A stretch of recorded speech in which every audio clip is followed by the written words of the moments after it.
Kementerian Komunikasi dan Informatika mengaku tidak mengetahui soal bocornya data pelanggan kartu prabayar setelah melakukan registrasi kartu. Hal tersebut disampaikan Rudiantara sebelum mengikuti rapat kerja dengan Komisi 1 DPR pada Selasa siang. Menteri Komunikasi dan Informatika Rudiantara mengatakan, data pelanggan terhubung antara Dinas Kependudukan dan Catatan Sipil dengan operator kartu seluler. Sementara Kementerian Komunikasi dan Informatika hanya mengatur registrasi kartu prabayar. Meski demikian, ia menegaskan pemerintah telah melakukan upaya pencegahan penyalahgunaan data nomor prabayar, KTP, dan kartu keluarga. Kominfo itu tidak memegang data. Kominfo tidak memegang data teman-teman yang registrasi. Teman-teman registrasi kan, itu mekanismenya kan 16 digit NIK, 16 digit kartu keluarga. Itu diteruskan oleh masing-masing operator, kemudian dilakukan validasi ke database Dukcapil. Tidak ada ke Kominfo. Nah, setelah itu valid atau tidak, terus dikembalikan kepada pelanggan. Oh, Anda sudah oke. Gitu. Jawabannya kan gitu, registrasi. Itu yang terjadi. Jadi bocor, orang datanya saya aja nggak tahu. Jam berapa? Siang malam ku selalu menatap layar terpaku untuk online. Siang malam ku selalu menatap layar terpaku untuk online. Jari dan keyboard beradu, pasang earphone denger lagu, aku online. Anda masih bersama kami, saudara, di Saling Silang Jak TV. Sudah bertambah 2 narasumber saya, yaitu ada Mas Roy Suryo, anggota Komisi 1 DPR RI. Selamat malam, Mas Roy. Malam. Sudah ada Pak Merza Fakis, Ketua Asosiasi Penyelenggara Telekomunikasi Seluruh Indonesia. Selamat malam, Pak. Selamat. Merza, saya ke Mas Roy. Mas Roy, ya. Ada data selisih sekitar 46 juta ya. SIM card yang sudah terdaftar di operator, dihitung hanya 304 juta, namun SIM card yang terdaftar di Dukcapil sudah 350 juta. Betul. Lalu kemudian ada info terkait dengan kisruh isu bocor data registrasi SIM ini. Apakah perbedaan data itu saling berkaitan? Ya, jadi begini. Yang pertama, saya memberikan apresiasi kepada Kementerian Kominfo, khususnya Pak Rudiantara dan jajarannya, yang kemarin sudah hadir di rapat dengar pendapat umum bersama kami, dan kita ingin menyelesaikan ini. Jadi kalau Komisi 1 kemudian menggelar rapat dengar pendapat umum kemarin, itu sekaligus ingin memastikan apakah sebenarnya kebocoran yang terjadi itu memang terjadi di Kominfo atau terjadi karena keluguan masyarakat tadi yang disampaikan Mbak Nusati, atau memang ada sesuatu yang lain menimbulkan potensi itu bisa bocor. Dan ternyata dari tengah-tengah itu tadi datanya juga sudah muncul satu hal yang menurut saya harusnya tidak perlu terjadi, yaitu ketika ada perbedaan data yang cukup besar, dan sebenarnya 3 minggu yang lalu saya sebenarnya sudah mencium ini ketika waktu itu kami dari Komisi 1, kita nggak hanya di kantor saja, ya, kita melakukan penjajakan langsung ke masing-masing operator. Kebetulan waktu itu saya ke operator yang cukup besar di Jakarta Selatan, dan di sana juga menemukan ada perbedaan catatan antara Dukcapil dan juga di operator. Oke, ya, apa jadi artinya itu, Mas Roy? artinya adalah ada mekanisme sistem secara IT yang tidak pas. Sebagai orang IT, sebagai orang teknik, Pak Damar juga Damar juga tahu, ini harusnya tidak bisa terjadi kalau misalnya sistem itu benar. Misalnya begini, Sorry, sistem itu kenapa bisa berbeda? Apakah memang sistem antara Dukcapil dan operator itu seharusnya satu sistem atau memang dua? Atau ada 2 hal yang berbeda? Memang bisa terjadi 2, karena misalnya di sini di-hit, di sini kemudian dihitung, ya. Tapi harusnya kan langsung ada cross check. Misalnya begini, misalnya Mbak melakukan pendaftaran registrasi.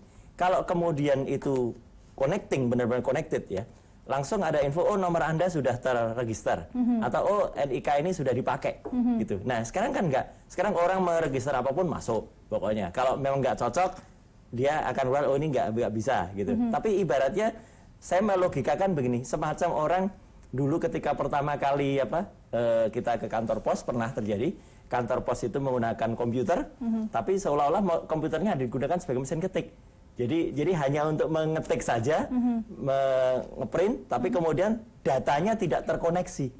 Ya, karena datanya tidak terkoneksi, ini mismatch dan mismatchnya cukup besar.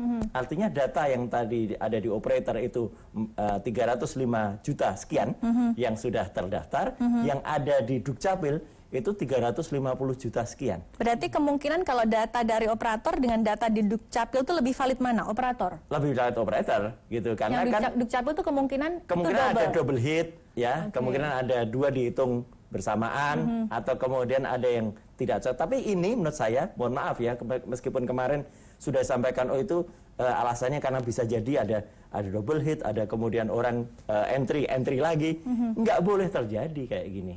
Jadi ini yang menimbulkan kemudian potensi bocor itu bisa tumpah ya, datanya berlebih lewat, atau kebocoran itu terjadi karena ada attacking dari pihak lain. Jadi artinya adalah tugas dari Komisi 1 sebagai pembawa amanah dari masyarakat, kami ingin menindaklanjuti hal ini, dan kemarin kan akhirnya sudah dibentuk panitia kerja atau panja, supaya apa? Kita ingin mendudukkan proporsional, yang salah di mana. Kalau tadi misalnya ada kemudian yang diungkap oleh Mas Damar tadi, ya itu di salah satu operator bisa terjadi satu orang ya yang kemudian mendaftarkan seorang ibu-ibu kemarin. Pak Menteri juga menyampaikan itu, gitu ya. Operator yang menyampaikan bahwa ini ada seorang namanya ibu-ibu yang kemudian digunakan untuk 50 nomor. Apakah yang melakukan orang yang bersangkutan atau operator kejar tayang? Operator kejar tayang, iya. Apa maksudnya? Nah, biar nanti operator kejar tayang mencapai target sampai dengan 28 Februari karena sudah terlanjur dia produce nomor-nomor yang ada. Nah, supaya nomor itu tidak mati, diaktifkanlah nomor-nomor itu. Nah, artinya ini yang kemudian menjadi pertanyaan, gitu loh. Kenapa bisa data itu bisa banyak yang kemudian bisa jadi kesalahan juga bisa jadi ada di operator, bisa jadi kesalahan memang ada di orang, tetapi memang betul kalau kemudian Kementerian Kominfo kemarin mengatakan kami hanya kelewatan data, tapi jangan hanya kelewatan. Pak Nilsa, kemarin kami juga membenarkan kepada mengkoreksi statement Pak Menteri. Pemerintah bagaimanapun juga bertanggung jawab terhadap proses ini, karena kan masyarakat sudah dengan sukarela, dengan baik membantu program pemerintah. Jadi kalau ditanyakan nanti misalnya sebelum Mbak Nona mengatakan, apakah kemudian masyarakat perlu takut? Jangan. Masyarakat harus mendukung program ini.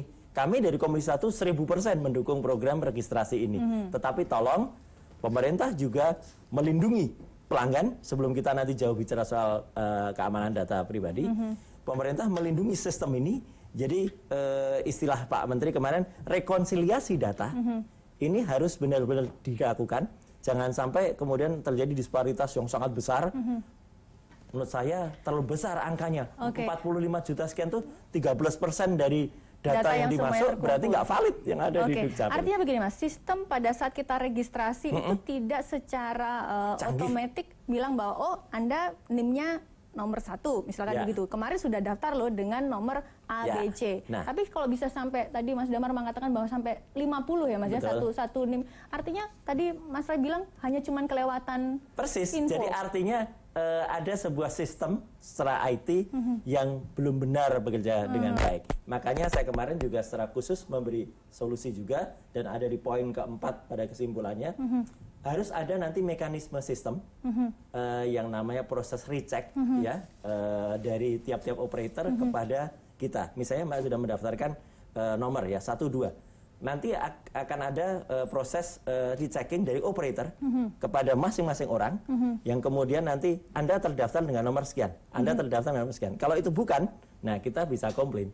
Jadi artinya masyarakat nggak harus repot-repot lagi dia harus melakukan proses rechecking, tetapi operator yang melakukan itu, dan itu kemarin sudah disepakati. Pemerintah berarti akan ada satu proses lagi untuk itu. Ya, yang dilakukan paling artinya operator, yang melakukan operator. Masyarakat tidak perlu repot itu. Nah, pemerintah mewajibkan operator melakukan itu. Jadi pemerintah ini sebagai pengayom, ya, sebagai pelaksana tugas yang kemudian memberikan tugas kepada masing-masing operator. Jadi operator juga mesti harus memberikan satu ada reward dan ada juga punishment yang juga diberikan ke mereka. Oke, Pak Merza, Anda dituduh ini, jangan-jangan kejar target.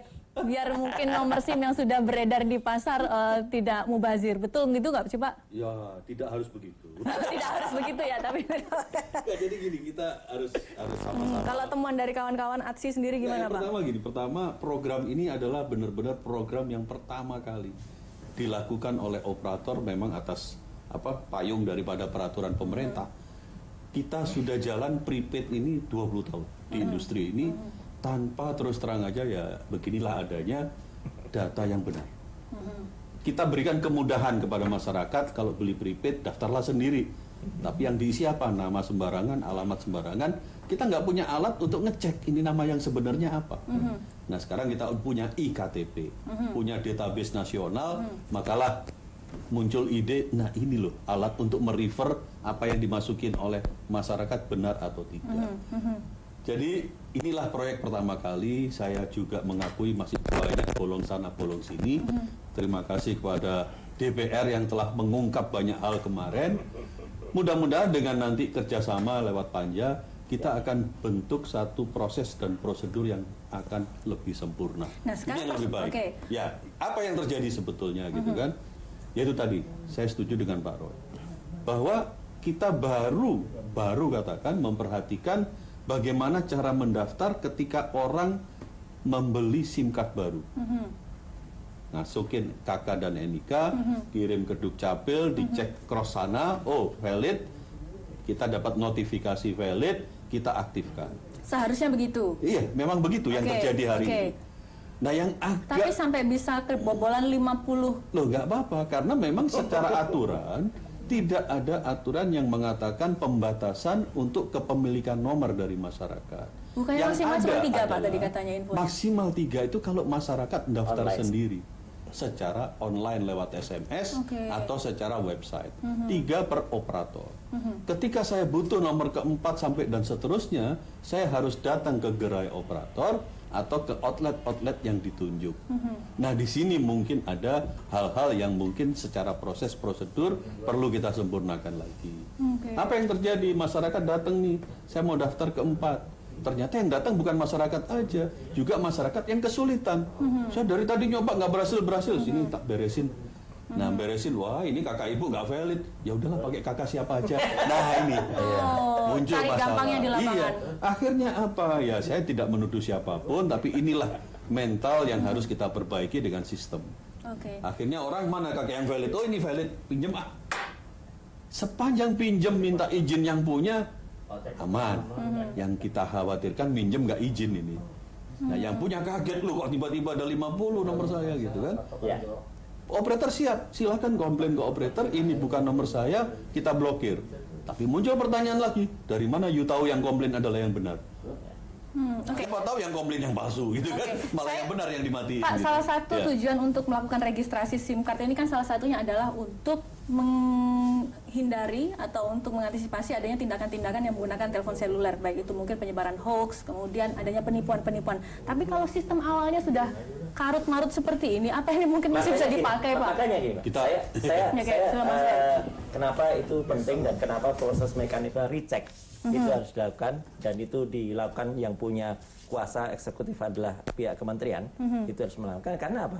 Karena supaya tidak terjadi nanti misalnya apa yang dilakukan Pak Mirsa tadi ya, misalnya pakai nomor KK orang lain, kemudian ternyata handphone itu misalnya digunakan secara tidak berat misalnya oleh seorang teroris dan ketemu di tempat lokasi bom dan ternyata yang didaftarkan di situ nomor kakak yang dipinjam tadi kan ya seperti yang tadi ya. Kasihan orang ini. Nah, makanya harus ada mekanisme rechecking, notifikasi yang kemudian ini harus dijalankan ya, supaya apa? Supaya orang aware, dan saya menghimbau kepada masyarakat agar kalau nanti kita terima notifikasi dan ternyata di situ kita diberitahu nomornya ada yang nomor bukan nomor kita, ya kewajiban kita untuk kemudian lapor kepada operator. Oh ini bukan saya.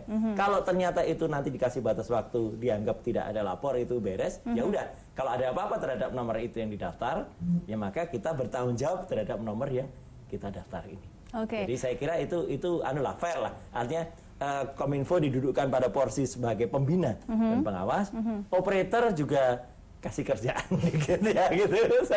Ntar Mas Roy, saya agak melogika. Kalau misalkan dia akan dapat notifikasi Ya, konfirmasi. kalau Anda dipakai dengan nomor segini. Ya. Oh, kok saya bukan nomor saya Ya. gitu. Tapi kalau misalkan notifikasi itu sampai ke orang yang menyalahgunakan, memang sengaja dia mungkin misalkan pakai kakaknya Mas Roy gitu Ya. atau datanya Mas Roy.